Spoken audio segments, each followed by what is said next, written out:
नमस्कार दोस्तों, मैं अभिनव राय एक बार फिर से आप सबका स्वागत करता हूं चंद्रा आईएएस के प्लेटफॉर्म पे। और आज हम लोग नेक्स्ट चैप्टर बुद्धि के बारे में यानी इंटेलिजेंसी के बारे में बात करेंगे। इंटेलिजेंस के बारे में बात करेंगे, बुद्धि के बारे में। ओके, और बुद्धि से रिलेटेड क्वेश्चंस जो आते हैं ज्यादातर यूपी टेट और सीटेट से जुड़े हुए क्वेश्चंस आते हैं। इन्हीं सब जो एग्जाम है उनमें ज्यादातर क्वेश्चन जो होता है वो बुद्धि से होता है। कहीं एक दो क्वेश्चन इससे रिलेट करके सुपर टेट में आते हैं, यानी जब हम व्यक्तित्व विभिन्नता पढ़ते हैं या कुछ ऐसे कंडीशन प्रतिभाशाली मंदबुद्धि के कैरेक्टर्स पढ़ते हैं तब रिलेट कर देते हैं कुछ क्वेश्चंस को बुद्धि से।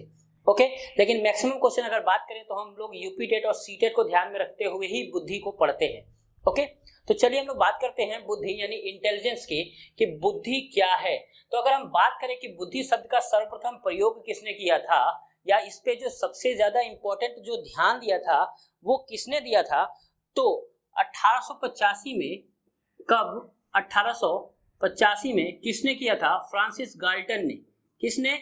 फ्रांसिस गाल्टन ने सबसे अहम रोल प्ले किया बुद्धि यानी बुद्धि शब्द देने वाला।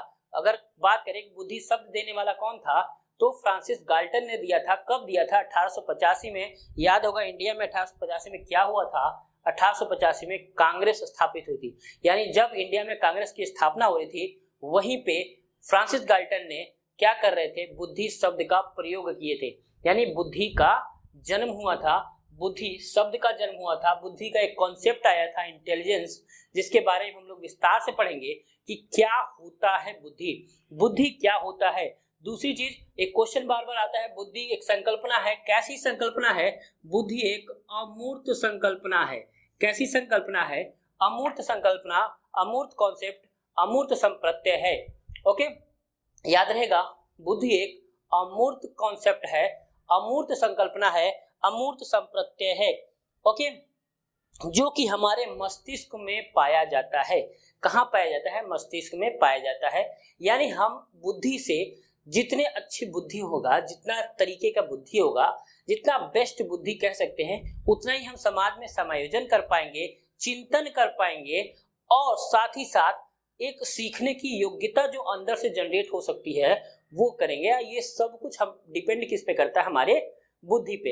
हम समाज में किसको किस तरीके से लेना है, कैसे बातचीत करना है, किस तरीके से समझना है, कितना जानना है, कैसे जानना है, कितनी चिंतन करनी है, ये सब चीज कहते हैं हम बुद्धि है। अचानक से कह देते हैं किसी अरे बेटा ये बहुत बुद्धिमान बच्चा है, बहुत समझदार बच्चा है, ऐसा कैसे कर देते हैं? क्योंकि हम उसको चेक करते हैं, उसके समायोजन को चेक करते हैं, उसके जो एक्टिवनेस है, उसके जो प्रेजेंटेशन है उसको चेक करते हैं, फिर हम बताते हैं कि नहीं ये बुद्धिमान बच्चा है। तो इसी तरह बुद्धिमान, याद रखिए, एक मूर्त धारणा नहीं है, एक अमूर्त धारणा है। ऐसा नहीं कि हम रिजल्ट देख के ही सिर्फ बता सकते हैं कि ये बच्चा बुद्धिमान है। बाकी अदर एक्टिविटीज भी, अगर कोई भले पढ़ने लिखने में बहुत सही नहीं है लेकिन अदर एक्टिविटीज, आर्ट अच्छा है, डांस अच्छा है, ठीक है। अब विराट कोहली को हम ये कहेंगे ना कि अच्छा बुद्धिमान है, क्यों कहेंगे? क्योंकि उसका जो गेमिंग प्लेटफॉर्म है वो काफी अच्छा है। तो ये सब चीजें जो हैं वो डिपेंड करता है हमारे बुद्धिमानी पे, ना कि सिर्फ इसका पोर्टफोलियो डिपेंड करता है, ना कि उसका सिर्फ मार्कशीट डिपेंड करता है, बाकी बहुत सारी चीजें जो हैं वो डिपेंड करते हैं। तो आइए जानते हैं हम लोग बुद्धि को और कैसे जान सकते हैं, बुद्धि को और कितने लोगों ने क्या क्या कहा है। तो हम तीन बातों को ध्यान में रखते हुए पढ़ेंगे कि बुद्धि कैसी है। तो बुद्धि सबसे पहले समाज में समायोजन करने की योग्यता है। बुद्धि क्या है? समाज में समायोजन करने की योग्यता है। समायोजन करने की योग्यता, ओके, करने की योग्यता है, करने की योग्यता है। किसमें? समाज में समायोजन करने की योग्यता है। दूसरा क्या है? दूसरा सीखने की योग्यता है। बुद्धि क्या है? सीखने की योग्यता है। याद रखिएगा, बुद्धि क्या है? सीखने की योग्यता है। और तीसरा क्या है? तीसरा है अमूर्त चिंतन करने की योग्यता है। बुद्धि क्या है? अमूर्त चिंतन करने की योग्यता है। यानी ये जो हम लोग ने पढ़ा वो बुद्धि का डिफिनीशन है। यानी कुछ लोग कहते हैं कि बुद्धि समाज में समायोजन करने की योग्यता है, कुछ लोग कहते हैं बुद्धि सीखने की योग्यता है, यानी हम जितने स्पीड से सीखते हैं उसको सीखने की योग्यता कहते हैं। और तीसरा है अमूर्त चिंतन करने की योग्यता ही बुद्धि है। बात समझ में आया? यानी हम परिभाषाओं को 3 पार्ट में बांट के भी पढ़ सकते हैं। बुद्धि समाज में समायोजन करने की योग्यता है, ओके, समाज में समायोजन करने की योग्यता है, सीखने की योग्यता है और अमूर्त चिंतन करने की योग्यता ही बुद्धि है। कौन कौन क्या क्या कहते हैं? तो अगर हम बात करें समाज में समायोजन करने की योग्यता का, अगर बुद्धि का डेफिनेशन देखें, याद रखिए ये तीन जो है वो कीवर्ड है जिसे हम बुद्धि का डेफिनेशन याद कर सकते हैं। और यूपी टेट में बुद्धि के क्वेश्चंस जो है, बुद्धि के डेफिनेशन जो है बार बार पूछे जाते हैं। तो समाज में समायोजन करने की योग्यता का जो परिभाषा वो किसने किसने दिया? तो सबसे पहले स्टर्न ने दिया कि समाज में समायोजन करने की योग्यता ही बुद्धि है, समाज में समायोजन करने की योग्यता ही बुद्धि है। दूसरा कहते हैं क्रूज, क्या कहते हैं? क्रूज कहते हैं कि बुद्धि समाज में समायोजन करने की योग्यता को कहते हैं, बुद्धि समाज में समायोजन करने की योग्यता को ही कहते हैं। ओके, नेक्स्ट है, कौन है? वर्ट साहब भी कहते हैं। वर्ट ने कहा है समाज में समायोजन करने की योग्यता बुद्धि है, समाज में जिस तरीके से हम समायोजन कर लेते हैं उसी को बुद्धि यानी इंटेलिजेंस कह देते हैं। ओके, नेक्स्ट है काल्विन। कौन है? काल्विन। और ये भी बात करते हैं समाज की कि समाज में हम जिस तरीके से समायोजन करते हैं, समाज की तात्पर्य, समाज के नियमों को हम जिस तरह से सीखते हैं, जितने अच्छे तरीके से सीखते हैं उसी को बुद्धि की संज्ञा दी जाती है। यानी काल्विन कहते हैं कि समाज में हम जिस तरीके से बुद्धि, उसके नियमों को सीखते हैं, उसके बातों को सीखते हैं, उसी को हम बुद्धि कहते हैं। यानी इतने सारे लोग किसको मानते हैं? समाज में समायोजन करने की योग्यता को बुद्धि मानते हैं। नेक्स्ट, सीखने की योग्यता कितने लोग मानते हैं? सबसे पहले नाम है जो बार बार पूछा गया है, बंकिंघम। बंकिंघम साहब कहते हैं कि सीखने की योग्यता ही बुद्धि है।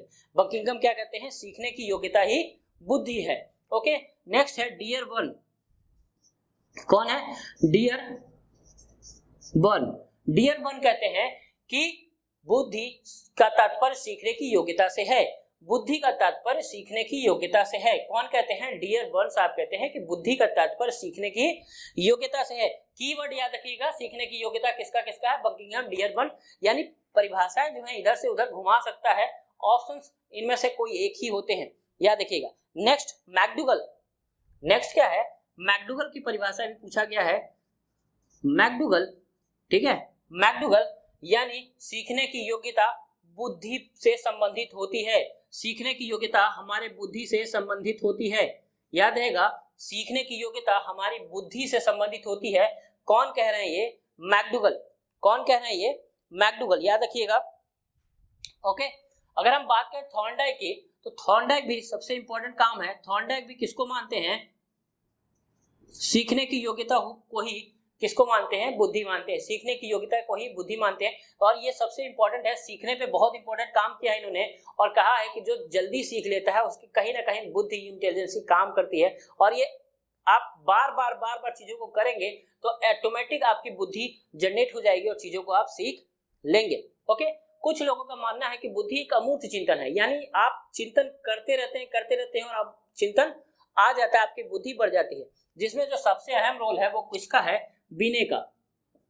ओके, बिने मानते हैं कि बुद्धि एक अमूर्त चिंतन करने की योग्यता है। बिने क्या मानते हैं? अमूर्त चिंतन करने की योग्यता है। Okay, next Spearman. स्पीयरमैन भी मानते हैं, इन सबके सिद्धांत हम लोग पढ़ेंगे। स्पीयरमैन भी मानते हैं कि बुद्धि एक अमूर्त चिंतन करने की योग्यता है, यानी अमूर्त चिंतन करने से ही हमें बुद्धि प्राप्त होती है। ओके, और नेक्स्ट है टर्मन। टर्मन के अनुसार भी हम मानते हैं कि बुद्धि क्या है? अमूर्त चिंतन करने की योग्यता है। बुद्धि क्या है? अमूर्त चिंतन करने की योग्यता है, टर्मन कहते हैं। यानी बिने, स्पीयरमैन और टर्मन तीनों ही अमूर्त चिंतन करने की योग्यता है, मानते हैं बुद्धि को। और इन सबके जो अर्थ हैं या सबके जो भेद हैं या सिद्धांत हैं, इनको हम लोग पढ़ेंगे बुद्धि में कि बिने ने क्या दिया था, बिने साइमन ने क्या दिया था, स्पीयरमैन ने क्या दिया था, टर्मन ने क्या दिया था, बुद्धि मापने के तरीके दिए थे। इन सबको हम लोग पढ़ेंगे। ओके, कुछ ऐसे हैं जो तीनों में है, याद रखिए। अब बात करते हैं फ्रीमैन की। फ्रीमैन यहां भी है, यानी यहां भी है और यहां भी है, याद रहेगा। फ्रीमैन तीनों जगह है, ठीक है, फ्रीमैन तीनों जगह है। यानी अब इनकी परिभाषा क्या है? इनकी परिभाषा है, बुद्धि समाज में समायोजन करने की योग्यता, सीखने की योग्यता और अमूर्त चिंतन करने की योग्यता है। क्या कहते हैं? बुद्धि समाज में समायोजन करने की योग्यता, सीखने की योग्यता और अमूर्त चिंतन करने की योग्यता ही क्या है? बुद्धि है। याद रहेगा, ये तीनों चीज क्या है? बुद्धि है। ओके, यानी समाज में समायोजन करने की योग्यता, कॉमा, सीखने की योग्यता और अमूर्त चिंतन करने की योग्यता ही क्या है? बुद्धि है। किसने कहा? किसने कहा? फ्रीमैन ने कहा। किसने कहा है? फ्रीमैन ने कहा है। ओके, अब हम बात करते हैं, एक और शख्स है, उनका नाम है Robinson and Robinson. Robinson and Robinson, ठीक है, यानी रॉबिन्सन, रॉबिन्सन एंड रॉबिन्सन दो बार लिख के आता है, याद रखिएगा, हम एक ही बार लिख रहे हैं, रॉबिन्सन, ठीक है। रॉबिन्सन का कहना है कि समाज में समायोजन करने की योग्यता और सीखने की योग्यता ही बुद्धि है। समाज में समायोजन करने की योग्यता और सीखने की योग्यता ही क्या है? बुद्धि है। ओके, यानी समाज में ऐसी क्षमताएं जो हमारे समाज को समायोजन करने में और उसको सीखने में मदद करे, इस योग्यताएं और इस क्षमताओं को ही क्या कहते हैं? बुद्धि कहते हैं। किसने कहा था? रॉबिन्सन ने। किसने कहा था? रॉबिन्सन ने। तो याद रहेगा, ये इतने सारे परिभाषाओं को हमने बड़ा शॉर्ट में समझ लिया कि किसने क्या क्या कहा है। आइए फिर से एक बार रिकैप कर लेते हैं हम लोग। स्टर्न, क्रूज, बर्ट, काल्विन, इन सब ने माना है कि समाज में समायोजन करने की योग्यता बुद्धि है। बकिंघम, डियरबर्न, मैकडोगल और थॉर्नडाइक सबने माना है कि सीखने की योग्यता जो है वो बुद्धि पे निर्भर होती है। बिने, स्पीयरमैन और टर्मन मानते हैं कि अमूर्त चिंतन करने की योग्यता ही बुद्धि है, जबकि फ्रीमैन तीनों को मानते हैं, यानी समाज में समायोजन करने की योग्यता, कॉमा, सीखने की योग्यता और अमूर्त चिंतन करने की योग्यता ही फ्रीमैन है। वहीं बात करें रॉबिन्सन की, तो रॉबिन्सन कहते हैं कि समाज में समायोजन करने की क्षमता, उसके संपूर्ण ढंग से सीखने की योग्यता हमारे बुद्धि पे निर्भर करती है। ओके, हमारे बुद्धि पे निर्भर करती है। तो ये बात याद रहेगा, बुद्धि का ये क्या है? डिफिनीशन है। ओके, अब बात कर लेते हैं थोड़ा सा बुद्धि के प्रकार। कितने प्रकार के बुद्धि होते हैं? कितनी प्रकार के बुद्धि होते हैं? कौन कौन से प्रकार हैं भाई बुद्धि के, जिसे हम बांट के पढ़ सकते हैं? ओके, तो जल्दी से आप सब लोग शेयर करते रहिए, साथ साथ में बहुत कम लोग हैं, शेयर करते रहिए ताकि ज्यादा से ज्यादा लोग जुड़ते रहें और देखें एग्जाम जितने भी होने वाले हैं पास आउट हों। और उम्मीद यह है कि अक्टूबर में सुपर टेट होने वाला है, तो तैयारी कर ले। जहां तक उम्मीद है 10 वर्ष तक तारीख तक है, अगर यूपीएससी का एग्जाम नहीं हो उस समय तक तो अक्टूबर में हो सकता है सुपर टेट पड़ जाए, जूनियर सुपर टेट। तो उम्मीद यही है, टीजीटी पीजीटी के बाद सुपर टेट, तो लगे रहिए, छोड़ना नहीं है, कहीं से भी लगे रहना है। उसके लिए भी कंटिन्यू फॉर्म में हो सकता है अक्टूबर में हो जाए, मैक्सिमम चांसेस है अक्टूबर में करवाने का, क्योंकि बाद में दिसंबर से फिर मौका नहीं मिलेगा, प्रचार प्रसार भी करना है यूपी के लिए। ओके, तो ये जो वजह है, थोड़ा सा आप लोग लगे रहिए एग्जाम की तैयारी में, कहीं से कुछ नहीं छोड़ना। याद रखिए, जो छोड़ दिया वो चूक गया, है ना। और बहुत जल्द करवाने के उम्मीद में हैं ये लोग। अगर कोरोना ने साथ दे दिया, थोड़ा सा कोरोना नहीं आया अक्टूबर तक, सितंबर अक्टूबर तक थर्ड फेज, तो ये करवा देंगे। ओके, तो अपने आप को बिल्कुल तैयार रखिए, अगर जब भी एग्जाम हो, ओके, तैयार रखिए बिल्कुल अच्छे तरीके से। तो चलिए बुद्धि के प्रकार पढ़ते हैं हम लोग। बुद्धि के प्रकार में हम लोग देखेंगे दो लोगों के बारे में, एक थॉर्नडाइक से, थॉर्नडाइक, और दूसरे गैरेट। एक थॉर्नडाइक और दूसरे गैरेट। तो थॉर्नडाइक ने क्या क्या बताया? थॉर्नडाइक ने बताया सामाजिक बुद्धि, क्या बताया? सोशल इंटेलिजेंसी, सामाजिक बुद्धि, है ना। दूसरा बताया मूर्त बुद्धि, क्या बताया? मूर्त बुद्धि। और तीसरा बताया अमूर्त बुद्धि। याद रहेगा, सामाजिक बुद्धि, मूर्त बुद्धि, अमूर्त बुद्धि। ओके, गैरेट ने क्या बताया? गैरेट ने बताया यांत्रिक बुद्धि, क्या बताया? यांत्रिक बुद्धि। क्या बताया है गैरेट ने? यांत्रिक बुद्धि। सामाजिक बुद्धि ना कह के क्या कहा है? यांत्रिक बुद्धि। उसके बाद कहा है क्या? मूर्त बुद्धि और तीसरा अमूर्त बुद्धि। ओके, मूर्त बुद्धि, अमूर्त बुद्धि, याद रहेगा। गैरेट ने कहा यांत्रिक बुद्धि, मूर्त बुद्धि, अमूर्त बुद्धि। सिर्फ चेंजेस कहाँ है इनमें, सामाजिक बुद्धि और यांत्रिक बुद्धि में, बाकी मूर्त बुद्धि अमूर्त बुद्धि उसी तरीके का है। ठीक, मूर्त बुद्धि को इसने कहा है स्थूल बुद्धि, क्या बता दिया है, स्थूल बुद्धि। इसे कहा है सूक्ष्म बुद्धि, क्या बता दिया है थॉर्नडाइक ने, सूक्ष्म बुद्धि। ओके, तो ये भी एक कारण। तो बुद्धि के प्रकार है, थॉर्नडाइक ने कहा है सामाजिक बुद्धि, मूर्त बुद्धि यानी जिसे स्थूल बुद्धि कहा है, अमूर्त बुद्धि जिसे सूक्ष्म बुद्धि कहा है। वहीं गैरेट की बात करें तो यांत्रिक बुद्धि, मूर्त बुद्धि और अमूर्त बुद्धि में प्रकार में बताया है कि ये 3 प्रकार के बुद्धि होते हैं। थॉर्नडाइक ने भी 3 प्रकार की बुद्धि बताया। चलिए अब हम बात करते हैं सामाजिक बुद्धि किसे कहा है। सामाजिक बुद्धि जो हम समाज में रह के समाज के बातों को, समाज के विचारों को समाज में समायोजन करने की योग्यताओं को हम जैसे सीखते हैं, उसी को कहते हैं सामाजिक बुद्धि। ओके, वही चीज दूसरी चीज अगर हम मूर्त बुद्धि की बात करें तो मूर्त बुद्धि वो होता है जो हम देख के सीखते हैं, देख के समझते हैं, देखते हैं और चीजों को कैच करते हैं। ये जो विधियां हैं ये होता है क्या, मूर्त बुद्धि। कुछ होता है अमूर्त बुद्धि जिसे अमूर्त कॉन्सेप्ट कहते हैं, जिसे छोटे बच्चों को नहीं सिखा सकते। अगर हम आप बड़े हैं जैसे चीजों को समझ जाते हैं, लोग के बोलने का श्रेय उसके पीछे के भाव को हम समझ लेते हैं, ये एक अमूर्त बुद्धि, एक अमूर्त कॉन्सेप्ट है। चीजों को हम थोड़ा सा लीक से हट के चीजों को दूर तक दूरंदेशी के साथ समझने की कोशिश करते हैं, भावनाओं को समझने की कोशिश करते हैं, इमोशंस को समझने की कोशिश करते हैं। ये जो चीजें हैं वो अमूर्त कॉन्सेप्ट है जिसे हम समझने की कोशिश करते हैं। तो ये क्या है, अमूर्त बुद्धि। ये भी एक बहुत ही इंटेलिजेंस वाली चीजें हैं। बहुत लोगों के पास थोड़ा कम होता है और कुछ कुछ के पास इतना ज्यादा होता है कि लड़ाइयां लड़ते रहते हैं। बोलने का श्रेय कुछ भी हो, कैचिंग पावर कुछ और कर लेते हैं। मतलब सामने वाला अगर कुछ और तरीके से बोलने की कोशिश कर रहा हो और उनका अमूर्त चिंतन कुछ इतना तेज हो कि वो लीक से हट के सोच रहे हो कि ये बोल कैसे गया भाई मुझे। ठीक, तो ये भी कभी कभी हो जाता है, अमूर्त चिंतन से लड़ाइयां हो जाती है। खैर कोई बात नहीं, चल रहा है हर जगह। तो ये सब चीजें भी हैं। तो थोड़ा सा हमें क्या करना है, हमें संभल के रहना, अमूर्त चिंतन करना है और चीजों को सही डायरेक्शन में हमें सोचना है। एक इमोशंस, एक फीलिंग्स, ठीक है, ये सब चीजें जब हम समझते हैं, क्रोध, प्रेम, गुस्सा, ये सब चीजें जब हम समझने की कोशिश करते हैं तो ये अमूर्त चिंतन कहलाता है। वही गैरेट के अनुसार यांत्रिक बुद्धि है। अब यांत्रिक बुद्धि को बहुत लोग मूर्त बुद्धि के नाम से भी जानते हैं। याद रखिएगा यांत्रिक बुद्धि को एक्चुअली होता क्या है, यांत्रिक बुद्धि जब हम चीजों को धीरे धीरे यांत्रिक मशीनीकरण करके सिखाते हैं। जैसे बच्चे को हम सिखाते हैं तो बच्चे को हम सामाजिक बुद्धि नहीं सिखा देते। पहले हम बच्चे को क्या करते हैं, बेटा ये लाइन खींचो, तो बच्चा क्या करता है, लाइन खींचता है, खींचो लाइन खींचो, खींचो लाइन खींचो। तो आप करीब 3 से 4 पेज तक आप लाइन ही खिंचाते हो बच्चे से। तो आप क्या उसे सामाजिक बुद्धि सिखा रहे हो, क्या नहीं सिखा रहे हो, उसे क्या सिखा रहे हो, यांत्रिक बुद्धि। यानी वो सीखना शुरू कर देता है। आप लाइन ना खींचो, आप पॉइंट ना दो, तभी ये खींच लेगा।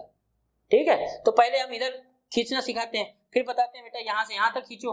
वो क्या कर रहा है, खींच रहा है। उसे नहीं पता कि वो ए लिख रहा है, नहीं पता ये लिख रहा है, लेकिन वो खींचना शुरू कर देता है। ठीक है, और लास्ट में ये होता है कि वो ए बनाना सीख लेता है। तो ये जो चीज है ना, वो ये हम सिखाते हैं यांत्रिक, उसे करवा के। तो जितनी बार वो कर करके सीखेगा उसे ही हम क्या कहेंगे, यांत्रिक बुद्धि। हम मशीन में आ जाते हैं। आजकल बड़ा डेवलप है, हर चीज को कह देते हैं बेटा आपको यही काम करना है। वो वही काम करते करते हम इतना अभ्यस्त हो जाते हैं उस चीजों के बारे में कि हम आंख बंद करके काम कर लेते हैं। अब कोई कंप्यूटर जानता हो, वो दिन रात कंप्यूटर में लगा हो, और हम लोग को कोई कहे तो कंप्यूटर का काम कर दे, तो कहाँ से कर पाएंगे। जो वो लगा हो बहुत जल्दी कर लेगा ना। तो यही चीज होता है यांत्रिक बुद्धि में, हम सीख जाते हैं। मूर्त बुद्धि वही चीज जो यहाँ पे है, जो हम सीखते हैं, जो देखते हैं, देख के जो सीखते हैं वो मूर्त बुद्धि। जो अमूर्त कॉन्सेप्ट होता है, जो अमूर्त तरीके से सीखते हैं, उसे अमूर्त बुद्धि कहते हैं। तो प्रकार समझ में आया। प्रकार थॉर्नडाइक के अनुसार 3 है और गैरेट के अनुसार भी 3 है। चलिए जल्दी से हम लोग इसकी विशेषताओं को देख लेते हैं कि बुद्धि की कौन कौन सी विशेषताएं होती हैं जिसे हम लोग को जानना चाहिए, जिससे क्वेश्चन बनते हैं बार बार। याद रखिएगा, क्वेश्चन बार बार बनते हैं किससे, विशेषताओं से। ठीक है, उनकी परिभाषाओं से, उसके सिद्धांतों से। ओके, तो विशेषताएं देखते हैं। बुद्धि जन्मजात होती है। पहली विशेषताएं लिखा होता है, बुद्धि है क्या, बुद्धि जन्मजात होती है। क्या होती हैं, जन्मजात होती हैं। याद रहेगा, पहला विशेषता क्या है, बुद्धि जन्मजात, यानी जन्म से ही प्राप्त होता है। ऐसा नहीं कि वो किसी और से प्राप्त होता है। बुद्धि क्या है, जन्म से ही प्राप्त होता है।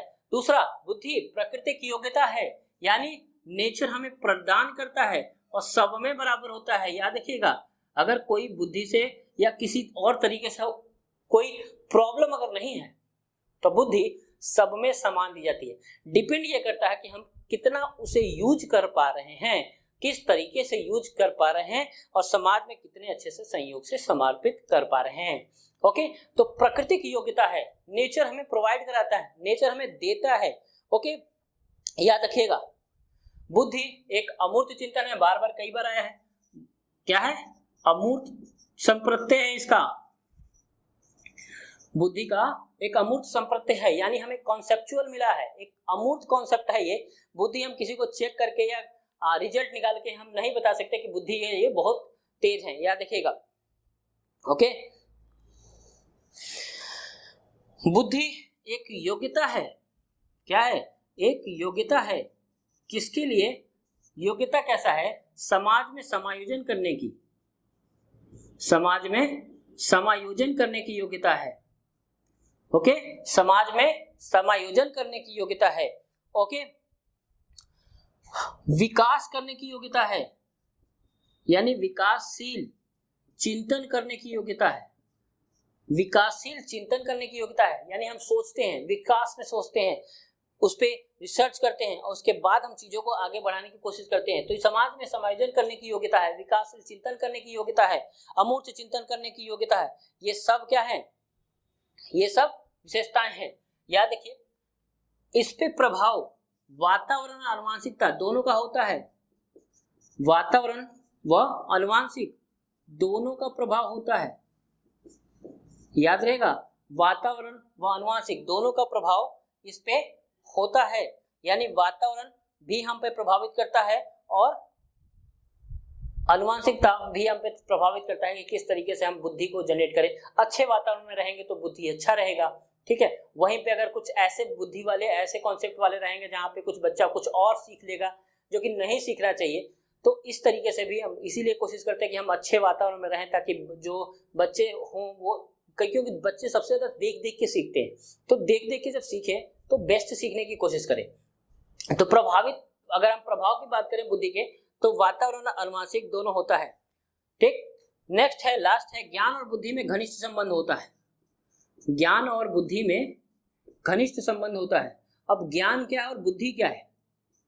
ज्ञान क्या है और बुद्धि क्या है? ज्ञान और बुद्धि में घनिष्ठ संबंध होता है। याद रखिए, ज्ञान एक व्यवहारिक जीवन में जो प्राप्त नॉलेज होता है, ठीक है। व्यवहारिक जीवन में जब हम प्रयोग करते हैं, ज्ञान का व्यवहारिक जीवन में जब हम प्रयोग करते हैं वो बुद्धि कहलाता है। तो जो ज्ञान हमें प्राप्त होता है, जैसे हमने पढ़ा है, हमने चीजों को सीखा है, तो वो हमारे ज्ञान में है। लेकिन जब हम इसको समझाते हैं या इसको हम समाज में बातें करते हैं या उससे हम रिलेट करते हैं, तो वो होता है हमारी बुद्धि, ठीक। अभी सपोज करो कि कोई बहुत ज्यादा ज्ञानी व्यक्ति हो, अक्सर मैंने देखा है, नोटिस भी किया कई बार, ज्ञानी है, बहुत पढ़ा लिखा है, और रास्ते में चल रहा है, कहीं गाड़ी से टकरा गया, वहीं उतर के मारपीट करना शुरू करता है। उसको ज्ञानी कह सकते हैं, बुद्धिमान कह सकते हैं क्या? पीछे पूरा लंबा जाम लग गया है उसकी वजह से, और उसको हम क्या बुद्धिमान कह सकते हैं? सोचिएगा, अगर आपको कुछ करना ही है तो आप गाड़ी किनारे करो, उससे भी बोले भाई आप किनारे आओ, जरा हम बात करें, आपने ऐसा क्यों किया। या पार्किंग में जाते हैं, पार्किंग में भी एकदम धक्का लगाते हैं, लड़ाई करते हैं, कोई मतलब नहीं होता। आप ज्ञान का सही व्यवस्था, सही रूप से समायोजित या सही रूप से जो यूज होता है वही बुद्धि कहलाता है। तो आप ज्ञानी तो हैं, साथ साथ बुद्धिमान भी बने तो ज्यादा अच्छा है। तो ज्ञान और बुद्धि का घनिष्ठ संबंध होता है। ज्ञान जितना अच्छा होता है, बुद्धि भी उतना ही अच्छा होता है। आप देख देख के सीखने की कोशिश करते हो, ज्ञान हम ले रहे हैं, हर जगह से ले रहे हैं, जहां से मिलता है वहां से ज्ञान ले रहे हैं, तो इसका यूज हमें बुद्धि के साथ भी करना है, सही जगह पे सही अर्थों में करना है। किससे क्या बोलना है, किस तरीके से बोलना है, कैसे बोलना है, ताकि काम भी हो जाए और लड़ाइयां भी ना हो, चाहे चीजों को समझने में कोई दिक्कत भी ना हो। ओके, तो ये है बुद्धि। तो ये क्या है? बुद्धि के विशेषताएं। इतना आज हम लोग पढ़े बुद्धि की परिभाषा, बुद्धि किसे कहते हैं, कितने प्रकार के होते हैं, और बुद्धि की क्या क्या विशेषताएं होती हैं। ओके, तो आज के लिए इतना ही। कल हम लोग पढ़ेंगे बुद्धि के सिद्धांत। ओके, जुड़ने के लिए धन्यवाद। ज्यादा से ज्यादा शेयर करें ताकि सब लोग पढ़ाई की तैयारी करें। याद रखिए, अक्टूबर में भी चांसेस 90% की सुपर टेट का एग्जाम हो जाए। ओके, धन्यवाद।